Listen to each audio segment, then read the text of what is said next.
देखने गया। उस अंग्रेज को देखकर एक कुत्ता भौंकने लगा। अंग्रेज ने अपनी जेब में से बिस्किट निकाले, उस कुत्ते को डाल दिए।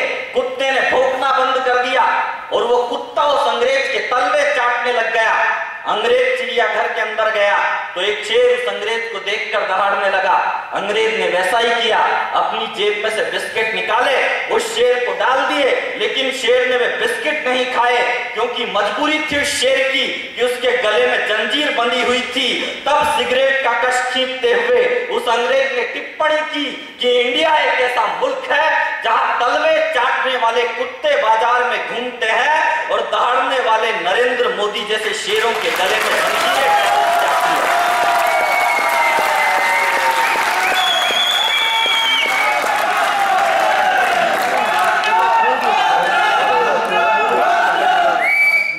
वंदे मातरम का नारा लगाना है तो एक बार सब दोनों हाथ ऊपर उठाकर लगाना, वंदे वंदे भारत माता की, भारत माता की। और इन्हीं नारों के बीच में मैं आपसे बात करना चाहता हूं। सोनिया गांधी और राहुल गांधी को तो माइक पे बोलना भी नहीं आता। मैं भाजपा का भी नहीं हूं साहब, मैं तो बीजेपी की पार्टी का भी नहीं हूं, मैं तो किसी पार्टी का आदमी नहीं हूं, मैं तो एक कवि हूं। इस देश में आज दिन तक किसी कवि ने राहुल गांधी पर कविता ही नहीं लिखी और अकेले नरेंद्र मोदी पर तो 10 कविताएं मैंने लिख दी। राहुल गांधी को बोलना ही नहीं आता, मेरी दादी मर गई,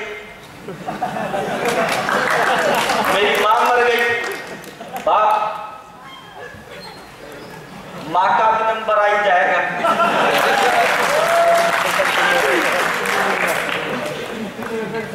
उनकी बात कौन करेगा? आपके खानदान का है क्या ये देश? इस देश के लिए प्राण तो कभी भगत सिंह ने दिए, कभी इस देश के लिए राजगुरु वीर दामोदर सावरकर, अशफाकुल्ला खां। एक बात और कहना चाहता हूं, वो कश्मीर में से कश्मीर के मुख्यमंत्री उमर अब्दुल्ला कहते हैं कि हमें अफजल गुरु की लाश दो, हम अफजल गुरु की लाश पे मकबरा बनाना चाहते हैं। कौन अफजल गुरु? जिसके माथे पे सैकड़ों निर्दोषों का खून लगा है, जो हिंदुस्तान की संसद में बंदूक लेके चला गया। पाकिस्तानी कहते हैं कि हमें अजमल कसाब की लाश दो, हम अजमल कसाब की लाश पे मकबरा बनाना चाहते हैं। हिंदुस्तान में कोई ये बात क्यों नहीं करता कि इस देश के लिए फांसी के फंदे पर झूलने वाले अशफाकुल्ला खां की मजार हम बनाना चाहते हैं? कोई नहीं बोलता। इस देश के लिए अब्दुल हमीद ने अपने प्राणों की आहुति दी, लेकिन कोई नहीं बोलता। इस देश के लिए जब अंग्रेजों ने थाली में काटकर बहादुर शाह जफर को उनके 2 बेटों के सर दिए तो बहादुर शाह जफर ने कहा कि ये तो मेरे 2 बेटे थे, अगर मेरे 100 बेटे होते तो भी मैं मातृवतन हिंदुस्तान के लिए कुर्बान कर देता। और आज भी हिंदुस्तान के लिए एक वैज्ञानिक जो हिंदुस्तान की रक्षा के लिए मिसाइलों का निर्माण करता है, अब्दुल कलाम भी मातृवतन हिंदुस्तान की सरजमी के हैं। और अब्दुल कलाम को किसी ने राष्ट्रपति बनवाया तो उसमें सबसे बड़ा योगदान भारतीय जनता पार्टी का था। जब पिछले दिनों पाकिस्तान के प्रधानमंत्री राजा परवेज अशरफ आए तो ख्वाजा की दरगाह के दीवान सैयद जैनुल आबदीन ने पाकिस्तान के प्रधानमंत्री राजा परवेज अशरफ को सल्यूट मारने से इनकार कर दिया। मैं सुरेश अलबेला इस मंच से उस दीवान को सल्यूट मारता हूं। मैं जानता हूं जब हमारे कई हिंदू भाई नवरात्रि के व्रतों का पारायण करते हैं, जब हम अपने दिन के शुभारंभ में वक्रतुंड महाकाय सूर्य कोटि समप्रभ कर रहे होते हैं, तब पैगंबर हजरत नबी सल्लल्लाहु अलैहि वसल्लम की परंपरा के लोग खुदा की बारगाह में परवरदिगार आलमगारा की पनाह में सर झुका के या इलाहा इल्लल्लाह मुहम्मदुर रसूलुल्लाह कलमा पढ़ रहे होते हैं। लेकिन ये दंगों की राजनीति किसी ने की तो केवल कांग्रेस ने की और किसी ने नहीं की। इस देश में आरक्षण की आग लगाई तो कांग्रेस ने लगाई और किसी ने नहीं लगाई। आज हम जात पात की धारा में बटे हुए हैं। मैं एक कविता आपके बीच में पढ़ना चाहता हूं कि हमने सिंहों की शक्ति को चूहों ने तोल लिया है, सिंहों की शक्ति को चूहों ने तोल लिया है। ये 150 करोड़ का मुल्क 36 करोड़ के अमेरिका की ओर इशारा करके कहता है कि 15 करोड़ के पाकिस्तान को समझा लो। वो चाइना जिसकी औसत लंबाई होती है 3 फुट 2 इंच। उनकी आंखें देखता हूं तो ऐसा लगता है जैसे है भी कि नहीं। वो चाइना हिंदुस्तान की सीमा रेखा में 200 बार प्रवेश कर चुका है और देश के प्रधानमंत्री टेडी बियर की तरह चुपचाप बैठे रहते हैं। इस देश के 2 सैनिकों के सर काट लिए गए, एक का तो सर वापस नहीं आया। रोज हमारी नाक के नीचे बम फूटते जाते हैं और देश में से कोई आवाज बुलंद नहीं होती। तब कहना चाहता हूं, आतंकवाद को रोकने का एक ही निदान है जो मैं इस कविता में आपको बोलना चाहता हूं। हमने प्रेम के अग्नि कुंड में पवित्रता की आहुति दी होती तो संस्कारों का खूनी खेल करने की हिम्मत नहीं होती। हमने मुठभेड़ में 2-4 दरिंदों को गोली मार दी होती तो व्यवस्था की हत्यारों से जेल भरने की हिम्मत नहीं होती। और हमने दीवारों पर रानी मुखर्जी की जगह झांसी की रानी के चित्र लगाए होते तो मोनिका बेदी के अबू सलेम की रखेल बनने की हिम्मत नहीं होती। लेकिन यह कड़वा सच निकला, मोनिका बेदी और अबू सलेम पकड़े गए पर दाऊद अब्राहम बच निकला। अरे हमने रेशम के कच्चे धागे बनाए थे खूनी पंजों को जकड़ने में, हमने 16 साल लगा दिए दाऊद अब्राहम को जिंदा पकड़ने में। इसलिए इन नरभक्षी भेड़ियों की तरफ खूंखार शेरों को आगे बढ़ जाने दो, सीमा के आतंकी अड्डों तक सेना चढ़ जाने दो। हमको अगर कैलाश पे भगवान शंकर के दर्शन करने हो, हम कहते हैं कि हम अयोध्या में मंदिर बनाएंगे। अरे कैलाश में भगवान शंकर के दर्शन करने हो तो पहले चाइना की इजाजत मांगनी पड़ती है। पहले चाइना देगा इजाजत, उसके बाद वहां पर हम जाएंगे। हमारी भूमि तक हमारे पास नहीं है, हिंदुस्तान को कई टुकड़ों में बांट दिया गया है। इसलिए एक बात कहना चाहता हूं, ये देश फिर से बंटने की कगार पर है अगर हम एक नहीं हुए तो। हमने रेशम के कच्चे धागे बनाए थे खूनी पंजों को जकड़ने में, हमने 16 साल लगा दिए दाऊद अब्राहम को जिंदा पकड़ने में। इसलिए इन नरभक्षी भेड़ियों की तरफ खूंखार शेरों को आगे बढ़ जाने दो, सीमा के आतंकी अड्डों तक सेना चढ़ जाने दो। अरे जरूरत पड़े तो सेना की कमान नरेंद्र मोदी के हाथों में अटका देना।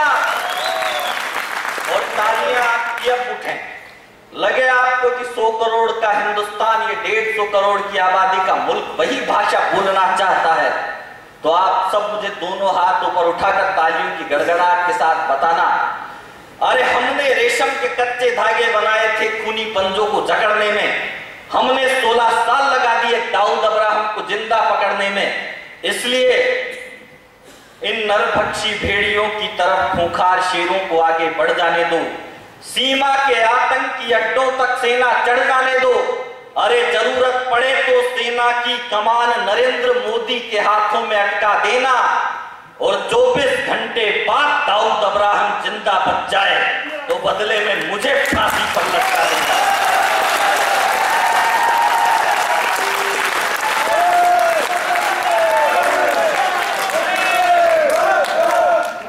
ओ विकलांगों का पैसा हड़पा खबर अगर ये सच्ची थी, जिन कानून मंत्रियों ने विकलांगों की बैसाखियों का गबन करके अपनी पत्नी के लिए झुमके खरीदे हैं, उन तक मेरा यह संदेश पहुंचे। जब भगवान राम ने लंका पे चढ़ाई की तो भगवान श्री राम के भक्तों ने नल्ली के पत्थरों पर राम लिखा। वो अकबरुद्दीन नौवेशी नाम का भांड कहता है कि दुनिया में कोई राम नहीं हुआ। वो करुणानिधि कहता है कि दुनिया में कोई राम नहीं हुआ। मैंने कहा राम नहीं हुआ तो लिया। जब भगवान राम ने लंका पे चढ़ाई की तो भगवान राम के भक्तों ने नल्ली के पत्थरों पे राम लिखा, पत्थरों को समंदर में छोड़ा। और दुनिया की सबसे हैरानी की बात थी कि जिन पत्थरों पे राम लिखा वो पत्थर समंदर में तैर गए। डर गई लंका की जनता, किससे कैसे लड़ेगा रावण, इसके नाम के तो पत्थर तैरते हैं। इस स्क्रीन को बंद कर दो, आप सब मेरी तरफ देखो। जब भगवान राम ने लंका पे चढ़ाई की तो भगवान राम के भक्तों ने नल्ली के पत्थरों पे राम लिखा, पत्थरों को समंदर में छोड़ा। और दुनिया की सबसे हैरानी की बात थी कि जिन पत्थरों पे राम लिखा, वो पत्थर समंदर में तैर गए। डर गई लंका की जनता, किससे कैसे लड़ेगा रावण इसके नाम के, तो पत्थर तैरते हैं। तो लंका की जनता ने रावण से कहा कि तुम भी पत्थर पर रावण लिखो, पत्थर को समंदर में छोड़ो और तैरा के दिखाओ उस मायावी के नाम के, उस राम के नाम के। तो पत्थर तैरते हैं, तुम्हारे अंदर इतनी शक्ति कहाँ है रावण कि तुम पत्थर पर रावण लिखो और पत्थर को समंदर में छोड़ दो और तैरा दो। रावण ने भी ऐसा ही किया, पत्थर पर रावण लिखा, पत्थर को समंदर में छोड़ा और जिन जिन पत्थरों पर रावण लिखा वो पत्थर समंदर में तैर गए। जनता खुश, बोली तुम्हारे राम के नाम के पत्थर तैरते हैं तो हमारे रावण के नाम के पत्थर भी तैरते हैं। लेकिन जैसे ही रावण अपनी पत्नी मंदोदरी के पास गया तो मंदोदरी ने रावण से कहा, मैं जानती हूं तुम्हें पत्थर तैराने की विद्या नहीं आती, सही सही बताना पत्थर तैरा कैसे। जैसे ही यह प्रश्न मंदोदरी ने रावण से पूछा तो रोते रोते रावण बोला, देवी मैंने पत्थर पर रावण लिखा, पत्थर को समंदर में छोड़ा और उसे धीरे से कहा कि तुझे राम की कसम जो डूबा।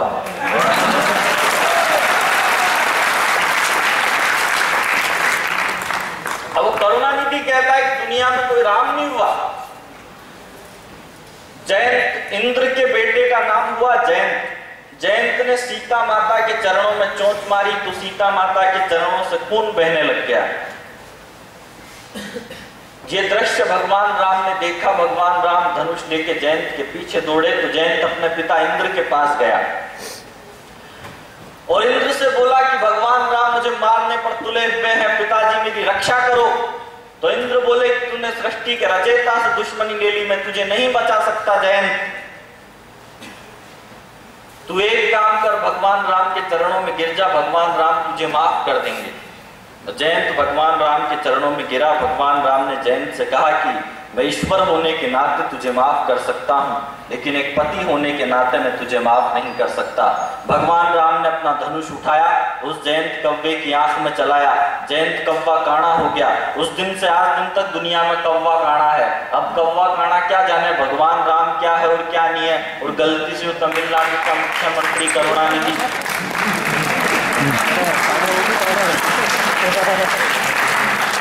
ओ विकलांगों का पैसा हड़पा खबर अगर ये सच्ची थी। और अगली पंक्ति अगर दिल को छू जाए ठक से आपकी, ओ विकलांगों का पैसा हड़पा खबर अगर ये सच्ची थी, ये औकात तुम्हारी है तो भौरी ज्यादा अच्छी थी, ये औकात तुम्हारी है तो भौरी ज्यादा अच्छी थी।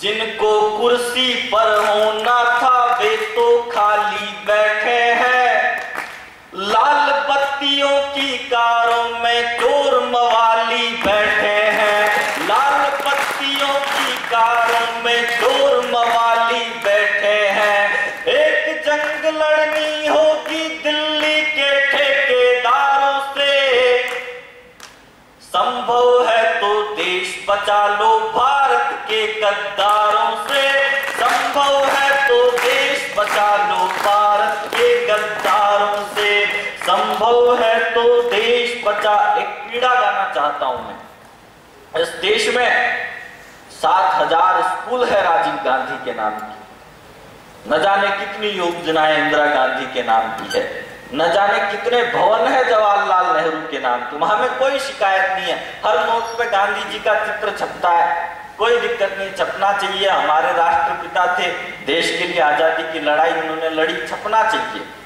लेकिन किसी डाक टिकट पर भी भगत सिंह की तस्वीर जारी नहीं की गई, कहीं भी चंद्रशेखर आजाद की स्कूल नहीं बनाई गई, कहीं पर वीर दामोदर सावरकर का नाम नहीं लिखा गया, कहीं पर भी महाराज शिवाजी का नाम नहीं लिखा, कहीं पर भी मंगल पांडे का नाम नहीं लिखा, कहीं पर भी झांसी की रानी का नाम नहीं लिखा, कहीं पर भी हाडी रानी का नाम नहीं लिखा, कहीं पर भी महाराणा प्रताप का नाम नहीं लिखा और कहीं पर भी पन्ना धाय का नाम नहीं लिखा। तब एक पीड़ा मैं आपके सामने गाना चाहता हूं। अशफाकुल्ला खां की कोई मुस्लिम बात नहीं करते, बिस्मिल शेखर और सुभाष को हिंदू याद नहीं करते, अशफाकुल्ला खाकी कोई मुस्लिम बात नहीं करते। बिस्मिल शेखर और सुभाष को हिंदू याद नहीं करते, हंसते हंसते जो फांसी वाले तख्तों पर झूल गए, हंसते हंसते जो फांसी वाले तख्तों पर झूल गए। हनी सिंह तो याद रहा पर भगत सिंह को भूल गए, हनी सिंह तो याद रहा पर भगत सिंह को भूल गए। हनी सिंह तो, और प्रधानमंत्री मनमोहन जी से एक निवेदन है मेरा, एक कहावत होती है, अगर हिंदू बोलेगा उसको तो यूं बोलेगा कि मुंह में राम बगल में चाकू, मुस्लिम